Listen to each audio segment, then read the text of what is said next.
আসসালামু আলাইকুম সুধী দর্শকবৃন্দ, আশা করছি সবাই ভালো আছেন। সবাইকে মাহে রমজানের অনেক অনেক শুভেচ্ছা জানিয়ে আমন্ত্রণ জানাচ্ছি বৈশাখী টেলিভিশনের মাহে রমজানের বিশেষ স্বাস্থ্য বিষয়ক আয়োজন বিআরবি হসপিটালস লিমিটেড নিবেদিত স্বাস্থ্য বিষয়ক অনুষ্ঠান রমজানের স্বাস্থ্য ভাবনা পাওয়ার্ড বাই বিআরবি কেবলসে। আপনাদের সঙ্গে অনুষ্ঠান উপস্থাপনায় থাকছি আমি ডক্টর তাসমিয়া আহমেদ হুমা। দর্শক, যেহেতু মাহে রমজান চলছে, আমরা এই সময় খাবার দাবার নিয়ে অনেক চিন্তিত থাকি, কারণ দেখা যায় যে ইফতারের পরে অথবা সেহরির পরে সারাদিনে গলা শুকানো, বদ হজম এবং গলায় ঝাল উঠা থেকে শুরু করে আরও অনেক ধরনের সমস্যায় কিন্তু আমরা ভুগি। তো সব রকম প্রশ্নের সলিউশন নিয়ে আজকে আমাদের মাঝে উপস্থিত হয়েছেন একজন সুপরিচিত nutritionist and weight loss consultant Nahid Ahmed. আজকে আমরা ওনার সাথে আলোচনা করব সেহরি ও ইফতারের সুস্থতা বিষয়ে। যেহেতু অনুষ্ঠানটি সরাসরি সম্প্রচার করা হচ্ছে, তাই স্ক্রলে দেখানো নম্বরে ডায়াল করে জেনে নিতে পারবেন আপনাদের প্রশ্নের সম্ভাব্য উত্তরগুলো। চলে যাচ্ছি আলোচনায়। কেমন আছেন? আলহামদুলিল্লাহ ভালো। আপনি কেমন আছেন? আলহামদুলিল্লাহ ভালো আছি। আমরা আসলে খাবার-দাবার নিয়ে সবাই কিন্তু খুব টেনশনে থাকি। সারা বছরই টেনশনে থাকি। এখন মাহে রমজানে দেখা যায় যে আমরা যখন রোজা রাখি, রোজা রাখার পরে আমরা অনেকে ধারণা করি যে আমরা একটা বিশাল সময় খাচ্ছি না। তো ১ মাস পরে দেখা যাবে যে আমাদের ওজন ঠিকই কমেছে। কিন্তু দেখা যায় ওজন বেড়ে গেছে। একটু জিজ্ঞেস করব যে আমরা ওজন কেন কমাতে পারি না? আমাদের ওজনটা রোজায় কেন বেড়ে যায়? খুবই সুন্দর একটা প্রশ্ন। আর আমরা বর্তমানে কিন্তু দেখা যাচ্ছে ছোট থেকে মধ্যবয়স্ক বা সবাই একটু স্বাস্থ্য নিয়ে কনসার্ন হওয়া শুরু করেছে যে না আমাকে ফিট থাকতে হবে। তো অনেকের একটা টার্গেট থাকে রোজার মাস আসলে আমি হয়তো ওজন কমিয়ে ফেলতে পারবো। কিন্তু অস্বাস্থ্যকর ইফতার প্যাটার্ন থেকে শুরু করে সেহরি পর্যন্ত মানে অস্বাস্থ্যকর খাদ্যাভ্যাস এই যে আমরা রোজার সময় মেনে চলি, এতে করেই কিন্তু দেখা যায় যে ওজন কমার বিপরীতে ওজন কিন্তু আরো বেড়ে যায়। আচ্ছা। কারণ অনেক পেশেন্ট এমন পাই যে ম্যাডাম রোজায় টার্গেট ছিল ওজন কমিয়ে ফেলবো, রোজার পরে তো ৩ কেজি বেড়ে গেল। জি। এই যে এই সমস্যাগুলো হয় এর অন্যতম কারণ কিন্তু অস্বাস্থ্যকর খাদ্যাভ্যাস। আমরা যদি ইফতার সঠিকভাবে আইডেন্টিফাই করে গ্রহণ না করতে পারি, ইফতার প্ল্যাটার যদি সঠিক না হয়, সেহরির প্ল্যাটার যদি সঠিক না হয়, মধ্য আমরা যেটাকে বলি যে ইফতার আর সেহরির মধ্যবর্তী সময় একটা খাবার খেতে হবে, রাতের খাবার অল্প কিছু হলেও খেতে হবে, এটাও অনেকে খায় না। তো এক কথায় যদি বলি অস্বাস্থ্যকর খাদ্য গ্রহণ করার ফলে আমরা সঠিকভাবে খাবার গ্রহণ করতে পারি না, এতে করে কিন্তু আমরা উপকারিতা থেকে বঞ্চিত হই। রোজার মধ্যে কিন্তু আমরা সবসময় কম বেশি অনেকেই জানি যে অনেক উপকারিতা পাওয়া যায়। রোজা শুধু আমাদের যে আত্মশুদ্ধি করে তা কিন্তু না, শরীরকেও শুদ্ধি করে থাকে। কারণ রোজার সময় আমাদের শরীরে যে প্রক্রিয়াগুলো হয় সেই প্রক্রিয়ার মধ্যে অন্যতম একটা হচ্ছে বিষ মুক্তকরণ প্রক্রিয়া বা ডিটক্সিফিকেশন ইনটক্সিফিকেশন। যেটাকে আমরা জি। বলে থাকি। তো এই উপকারিতাগুলোও যদি আমরা পেতে চাই তাহলেও কিন্তু আমার ইফতার হতে হবে সুষম, আমার ইফতার হতে হবে অবশ্যই ব্যালেন্স ডায়েট মেইনটেইন করে গ্রহণ করতে হবে, সেহরির খাবার সঠিকভাবে গ্রহণ করতে হবে। না হলে কিন্তু দেখা যাবে শরীর বিষমুক্ত তো হবেই না। ইফতারের পরবর্তীতে আমরা যে সকল খাবার গ্রহণ করি এগুলো গ্রহণ করার পরে আমার রোজার মাসে সে ডায়াবেটিস বেড়ে যাবে, যাদের ডায়াবেটিস আছে ওজন বেড়ে যাবে, কোলেস্টেরল লেভেল বেড়ে যাবে, ফ্যাটি লিভার দেখা দিবে। হার্টের কমপ্লিকেসি যাদের রয়েছে বা কমপ্লিকেশন রয়েছে তাদের ক্ষেত্রেও কিন্তু অনেক জটিলতা তৈরি হয়ে যায়। কারণ ইফতারে ভাজা পোড়া খায়, আর ভাজা পোড়াতে লবণ থাকে, বিট লবণ থাকে, এগুলো গ্রহণ করার ফলেও কিন্তু অনেকের দেখা যায় হাইপার টেনশন নতুন করে শুরু হয় বা অনিয়ন্ত্রিত উচ্চ রক্তচাপ জনিত সমস্যাও কিন্তু দেখা দিয়ে থাকে। তাই অবশ্যই আমরা শুধু ওজন কমানো না, যে কোনো রোগই যদি নিয়ন্ত্রণে রাখতে চাই ইফতার থেকে সেহরি পর্যন্ত একটা আদর্শ খাবার নিয়ম মেনে চলতে হবে। তাহলে দেখা যাবে ওজনও কমবে, পাশাপাশি আমরা বিভিন্ন রোগ থেকে কিন্তু মুক্তি পাবো। মুক্তি পাবো বলতে আমি যেটা বোঝাতে চাচ্ছি রোগগুলো ব্যালেন্সে থাকবে বা নিয়ন্ত্রণে থাকবে বা কন্ট্রোলে থাকবে। ধন্যবাদ। আমাদের আসলে হয় কি, সারাদিন যেহেতু আমরা খাইনি, আমাদের ইফতারের সময় মনে হয় যে দুনিয়াটা খেয়ে ফেলতে পারবো। এরকম একটা অবস্থা হয়। আর সারাদিনে গলা এতই শুকিয়ে থাকে যে তখন আসলে আমরা সামনে শরবতের পর শরবত খেতে থাকি। এটা আমাদের সবারই আসলে প্রিয়। কারণ শরবত ছাড়া ইফতারটা কেমন জানি অসম্পূর্ণ রয়ে যায়। তো জিজ্ঞেস করব যে ইফতারের সময় যে এই যে আমরা খাচ্ছি, এই যে খাদ্যাভ্যাসটা বুঝতে পারছি যে আসলে ঠিক না। তো আমাদের আসলে ইফতারি কিভাবে খাবারগুলোকে সাজানো উচিত? খুবই সুন্দর একটা প্রশ্ন। আমরা অনেকেই মনে করি হেলদি ইফতার মানে হয়তো আমাকে ম্যাডাম ভাজাপোড়া খেতে নিষেধ করবে। হেলদি ইফতার মানে হয়তো আমার কোনো ড্রিংকস থাকবে না। হেলদি ইফতার মানে হয়তো আমার একেবারে বিস্বাদ করে তুলবে। এই হুম। ধারণাটা একেবারেই ভুল। আমি নিজেও আসলে হচ্ছে বিভিন্ন ধরনের হেলদি আইটেম ট্রাই করে গ্রহণ করার চেষ্টা করি। পাশাপাশি সেগুলো কিন্তু খেতেও অনেক সুস্বাদু হয়। আমাদের এই যে ১ম বাঙালি হিসাবে মিসকনসেপশন যে মসলা, তেল এগুলো কম দিলে খাবার মজা হবে না। এইটা কিন্তু আমাদের বাদ দিতে হবে। কারণ রান্না একটা আর্ট। আপনি যদি সঠিকভাবে সেটা করতে পারেন না, অল্প তেল মসলা অনেক মজার খাবার তৈরি করার অপশন রয়েছে। এইটা আমাদেরকে জানতে হবে। শরবতের কথা যেটা বললেন, আমি কিছু অপশন বলে দেই। কারণ অনেকেই হয়তো জানতে চাইবেন যে তাহলে ইফতারে কি শরবত রাখবো? আপনি ইফতারে রাখতে পারেন পুদিনা পাতা লেবু দিয়ে।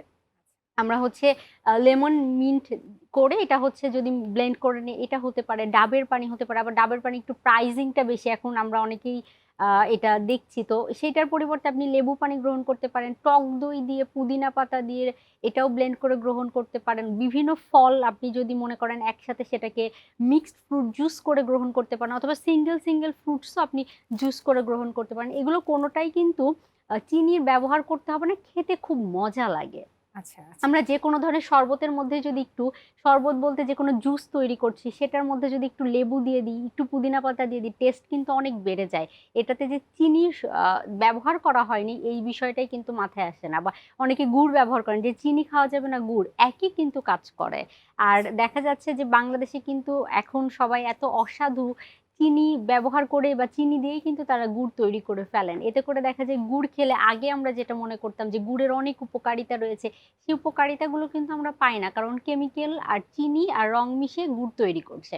এতে করে দেখা যাচ্ছে যে আমাদের হিতে বিপরীত ঘটে যাচ্ছে। তো শরবতের যে অপশনগুলো গেল, এগুলোর পাশাপাশি ইফতারের যদি কথা বলি, ইফতার আমরা কি করতে পারি? ডুবো তেলে না ভেজে শ্যালো ফ্রাই করতে পারি। ইফতারে প্রতিদিন সব রকমের ভাজা পোড়া না রেখে একটা বা ২ টা আইটেম রাখলাম। কোনোদিন পেঁয়াজু সাথে বেগুনি থাকলো, আলুর চপ অথবা বেগুনি থাকলো, অথবা সবজির পাকোড়া থাকলো। এইসব জিনিসগুলো আমরা কম তেলে ভাজাকে টার্গেট করব, অথবা এয়ার ফ্রায়ারেও আমরা করে নিতে পারি। আবার আরেকটা বিষয়, চিকেন খেতে আমরা কম বেশি অনেকেই পছন্দ করি। চিকেন যদি একটু ম্যারিনেট করে গ্রিল করি বা একটু যদি তান্দুরি আমরা চুলাতেই করি, এটাও কিন্তু খেতে ভালো লাগে। চিকেন স্যুপ আমরা যদি হোমমেড চিকেন স্যুপ করি, সাথে একটা রুটি থাকলো অথবা একটা ছোট পরোটাই রাখলাম। আবার দেখা যাচ্ছে চিকেন দিয়ে ভেজিটেবল দিয়ে একটি স্টু থাকলো।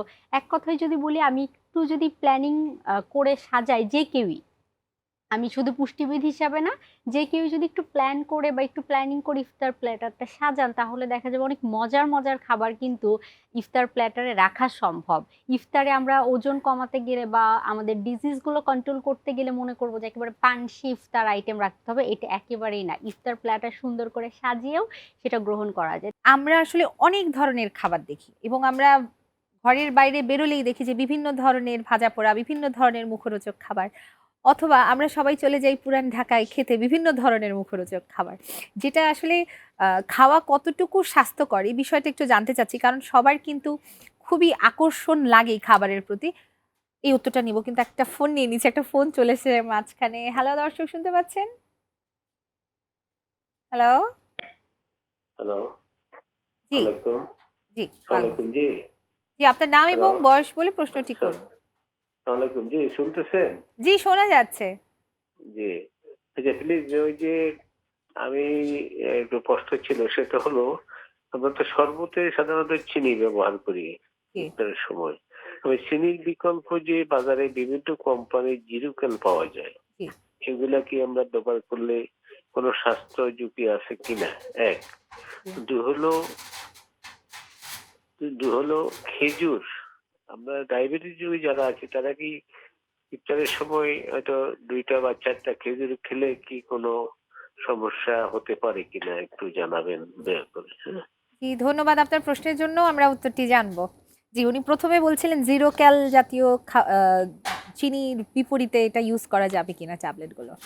এগুলো আসলে খুব অল্প পরিমাণে যদি মাঝে কেউ ব্যবহার করে, তেমন কোনো শারীরিক জটিলতা দেখা দিবে না।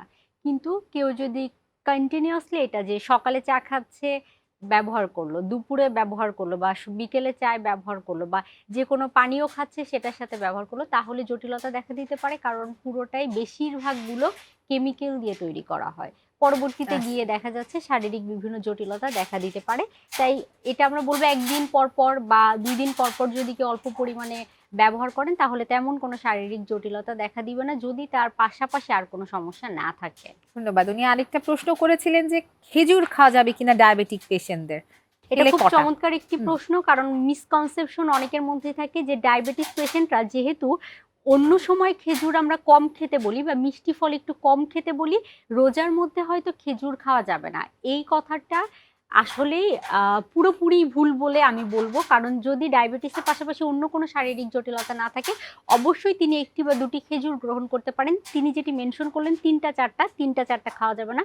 1টি বা 2টি মাঝারি সাইজের যে খেজুরগুলো আছে, ছোট যদি হয়, বা খেজুরের তো বিভিন্ন প্রজাতি আমরা আছে জানি, ছোট সাইজের যদি হয় তাহলে তিনি সর্বোচ্চ 3টা পর্যন্ত খেতে পারেন, কিন্তু মাঝারি সাইজের হলে 2টা, আর বড় সাইজের যে খেজুরগুলো পাওয়া যায় সেগুলো একটা খেলেই উপকার তো মানে অপকার তো হবেই না, পাশাপাশি তিনি অনেক উপকারিতা পেয়ে যাবেন।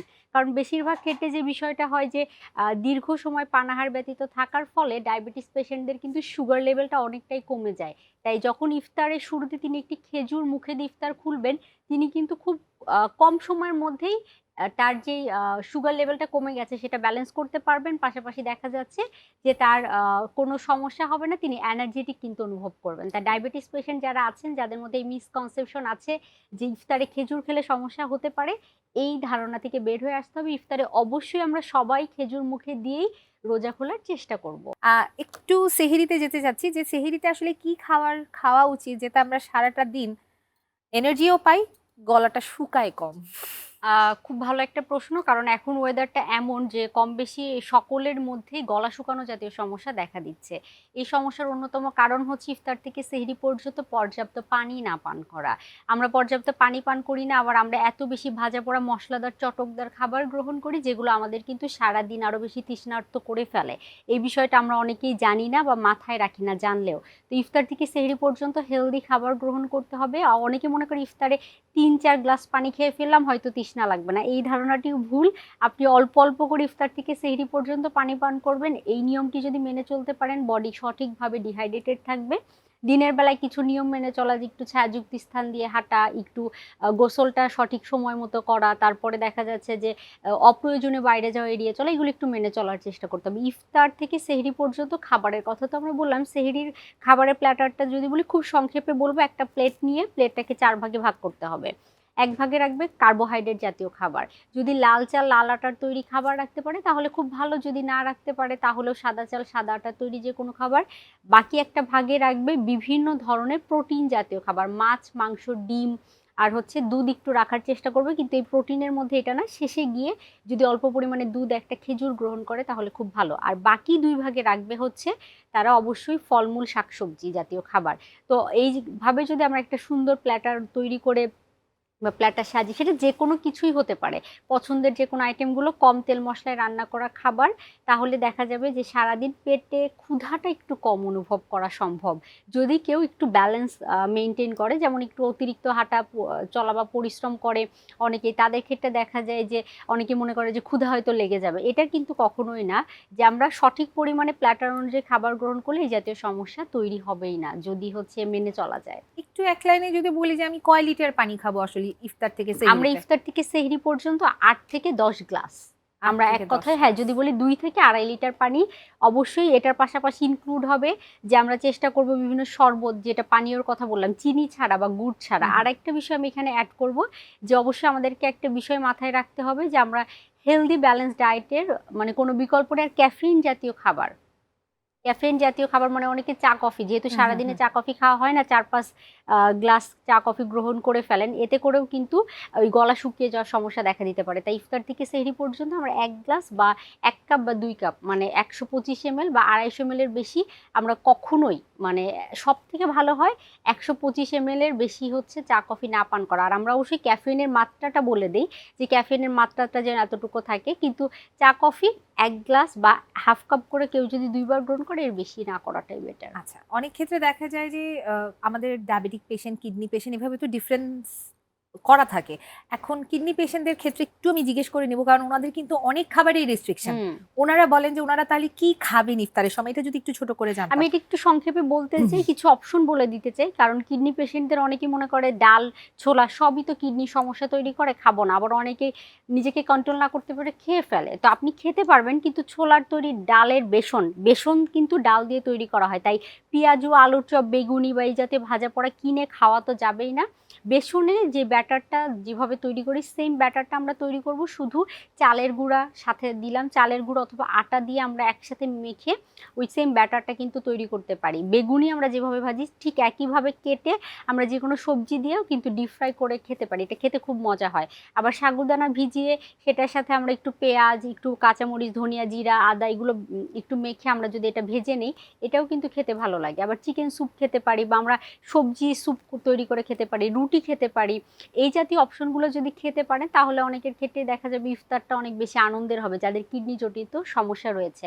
আরেকটা বিষয়, মুড়ি যেহেতু দেখা যায় লবণ দিয়ে ভাজা হয়, তো মুড়ির বিষয়ে অবশ্যই কিডনি পেশেন্টদের যদি সোডিয়াম লেভেল বেশি থাকে তাহলে এড়িয়ে চলার চেষ্টা করতে হবে। আর আরেকটা বিষয় আমাদের মাথায় রাখতে হবে, ডাবের পানি অনেকে গ্রহণ করেন, ডাবের পানিতেও দেখা যায় পটাশিয়ামটা বেশি থাকে, কিডনি পেশেন্টদের পটাশিয়ামের রেস্ট্রিকশন থাকে। যাদের ইলেকট্রোলাইট ইমব্যালেন্স, কিডনি পেশেন্ট তো বিভিন্ন ধরনের হয়ে থাকে আপা, তো সেই জায়গায় আমাদের মাথায় রাখতে হবে কিডনি পেশেন্টের রিপোর্ট আমাদের আগে দেখে তারপর আমরা পুষ্টিবিদের আসলে তালিকা তৈরি করে থাকি। ধন্যবাদ। আসলে অনেক কিছু শুনলাম, আমরা মাথায় রাখার চেষ্টা করব। সময়ের স্বল্পতার কারণে আজকে আমাদেরকে শেষ করে দিতে হচ্ছে। আমাদের সাথে থাকার জন্য অনেক ধন্যবাদ। আমাকে আমন্ত্রণ জানানোর জন্য আপনাদেরকে অসংখ্য ধন্যবাদ। যদি দর্শকবৃন্দ, আমাদের অনুষ্ঠান আপনাদের আশা করছি ভালো লেগেছে। আগামী অনুষ্ঠান দেখার আমন্ত্রণ জানিয়ে আজকে আর কথা বাড়াবো না। ভালো থাকুন, সুস্থ থাকুন। আল্লাহ হাফেজ।